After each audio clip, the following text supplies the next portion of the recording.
Я обращаюсь к народам Российской Федерации. Ответное выступление Владимир Магометович Лакуев на Совете Общественной палаты Российской Федерации. Мораторий на многие годы наложена именно вот на эту статью. Но она висит как вот дамоклов меч над нами.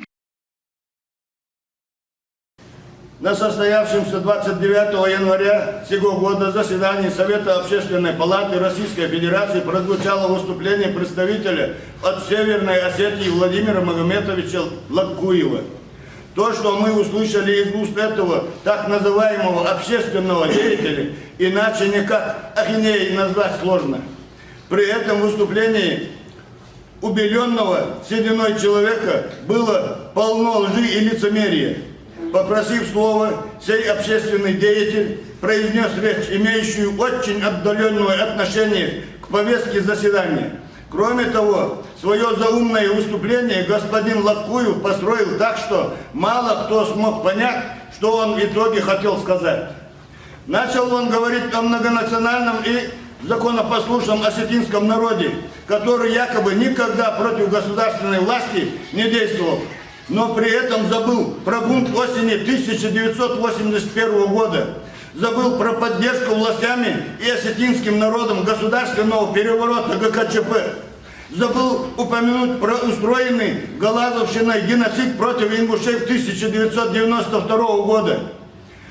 Далее Владимир Магометович отметил, что сейчас Осетия готовится отмечать 75-летие победы в Великой Отечественной войны. Как будто праздновать этот день во всей стране собираются только жители Северной Осетии. А остальные народы не празднуют, что ли? При этом он упомянул о 79 героях осетинов. Но не стал Лакуев уточнять, что награждались зачастую представители этого народа за чужие подвиги и за не столь значительные поступки. А давалось это им с такой легкостью, потому что страной тогда правили их покровители. Мы это хорошо знаем. Убийцы миллионов невинных людей, Сталин и любитель молочных ванн Берия. С такими опекунами и посредником генерала Плиева можно было разрешить любые вопросы. У ингушей есть такая поговорка. Когда один молодой человек начал хвалиться перед своими друзьями, что он без труда достанет и принесет горящее железо из огненной гиены ада, то другой отвечает, один из присутствующих отвечает: если у меня там сидел бы дядя, как у тебя, то и я тоже бы оттуда все, что хочется, достал. У ингушского народа, как и у многих других народов, таких покровителей не было. Потому и приходилось им ценой крови и жизни добиваться этих званий и наград. Представители ингушского народа являлись примером мужества, отваги во всех сражениях, в которых они участвовали. Наравне с другими героически защищали ингуши и свой город Малгобек, не дал топтать фашистскому сапогу свою священную землю. За годы Великой Отечественной войны к званию Героя Советского Союза были представлены несколько десятков ингушей, но получили заслуженные награды только 4. Руслан Гудантов в 1943 году. Благодаря тому, что он был призван Северной Осетии, с Владикавказа, и, наверное, думали, что он осетин.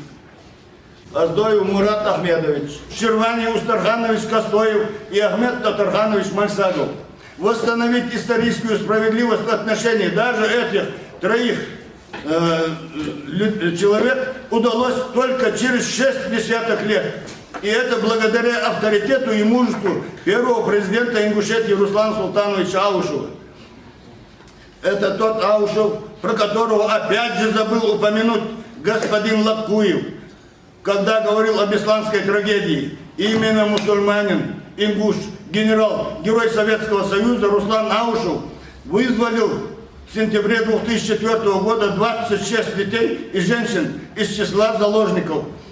Когда туда из-за своей трусости и безразличия к чужой для них трагедии отказался зайти президент Осетии Засохов.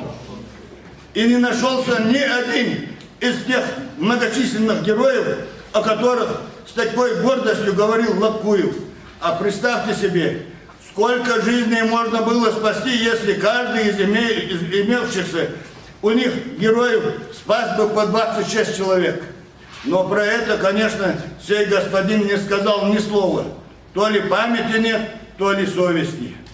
Далее выступавший перешел на Конституцию России, в которую президент Путин предложил поправки. Хотя, как он выразился, она и так действовала, но которую нужно всем выполнять. Затем Лакуев попытался рассказать что-то о 7 федеральных округах и упраздненном министерстве по Северному Кавказу. Потом он вновь вернулся к Осетии, которая является якобы форпостом России, с 85% христианским населением. Опять же, этот деятель не пояснил, когда осетины стали христианами, стали 85% христианами. Получается, что глава Северной Осетии Берагов, заявлявший недавно, что большая часть осетин язычники, он заблуждается. Хотя что им стоит перевоплотиться из безбожников, верующих, из язычников христиан, из красных, белых, лишь бы показать свои угоднические настроения старшему брату.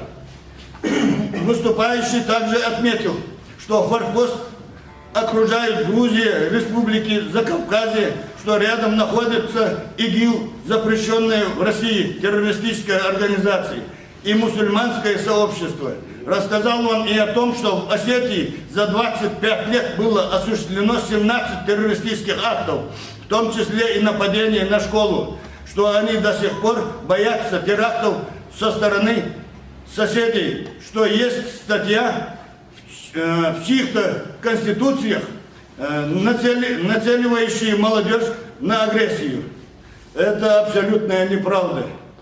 Никакой статьи нет, мы ниже остановимся на той статье. Он забыл, когда криминальные вот эти структуры между собой, не поделив рынки, это теракты, бытовые их исходящие теракты, тут абсолютно никто ни при чем. То, что я сказал и сейчас говорю, Ингушетия скорбила по тем детям, Беслане, а они бы танцевали, если бы это было бы в Ингушетии. Мы не забыли своих отцов рассказы, когда их высылали, они танцы устраивали на вокзалах. Мы не забыли. Поэтому не надо тут абсолютно хвалиться нечем. Как назвать все им сказанное, что это было на самом деле? Приближающийся старческий маразм или последствия выпитого накануне спиртного сказать сложно, но господина Лакуева явно заносило. После всей этой сумбурной речи представитель от общественности Северной Осетии, до этого решивший все злободневные проблемы жителей своей республики, начал высказывать свою озабоченность положениями Конституции соседней республики, то есть Ингушетии, которую необходимо привести в соответствии с Конституцией Российской Федерации. А наша Конституция соответствует Конституции Российской Федерации. Мы ни на шаг не уступили. А там придумывать нечего. Мягко говоря, выглядит нелепо, когда человек, который не может нормально изложить свою мысль по самым несложным вопросам, вдруг решил для себя, что он умнее и грамотнее десятков и сотен специалистов, которые за 26 лет проверяли и перепроверяли множество раз положение Конституции Ингушетии на ее соответствие Конституции Российской Федерации и федеральному законодательству. Как сказал сам выступавший Конституционный суд Российской Федерации, неоднократно отклонял обращение осетинской стороны с просьбой признать несоответствующим Конституции России некоторые положения Конституции Республики Ингушетии, в частности статью 11, которая гласит: возвращение политическими средствами незаконно отторгнутой у Ингушетии территории и сохранение территориальной целостности территориальной целостности Республики Ингушетии – важнейшая задача государства. Неоднократно покушалась осетинская сторона на статьи закона Российской Федерации о реабилитации репрессированных народов, которые требуют именно территориальной реабилитации, то есть возвращения незаконно отторгнутых земель во время бесчеловечного акта депортации народов. Однако и эти нападки остались безрезультатными. В завершении своего выступления господин Латкуев не посчитал нужным довести до присутствующих сути поднимаемого им вопроса, приводя ничем не подтвержденные факты и домыслы о каких-то мнимых угрозах, обратился к председательствующей на заседании Совета Общественной Палаты, что он передает ей все документы, чтобы они были представлены в комиссию по подготовке поправок к Конституции. Тогда только и стало понятно, что главной задачей Латкуева поставлена перед ним националистической властной верхушкой Осетии, являлась передача документов, содержание которых они скрыли даже от своих коллег и членов Общественной палаты России. Остается только пожалеть наших соседей, которые забывают обычаи и традиции горцев, ведут бесчестные игры и не прекращают своих бессовестных попыток сохранить за собой наши исторические земли, колыбель ингушского народа, населенные пункты пригородного района и город Владикавказ. Понимание того, что эти территории рано или поздно вернутся своим настоящим хозяевам, не дает им покоя. Нет и не может быть в природе никакого документа, который заставит ингушей отказаться от своей родной земли. По воле всемогущего Аллаха, пригородный район будет возвращен мирными политическими средствами. Я бы, пользуясь случаем, обратился к российскому народу, именно к русскому народу, основой которой является государство. Взвесить и осудить вот это выступление Латкуева.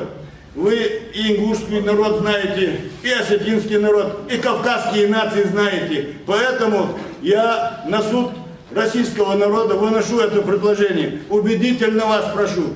И еще попрошу ингушских блогеров, вот этих молодых ребят, отказаться от каких-либо оскорблений в адрес. Осетинский народ сам по себе, он нам не враг, он наш сосед. Но вот эта верхушка, которая мутит эту мутную воду, вот они довели нас. Потому что нам годами жить и нашим детям жить на месте хуже нет, наверное, плохого соседа. Только худший сосед может быть. Нам нельзя так жить. Поэтому такие, как Латкуевы, им не место в Общественной палате, я думаю.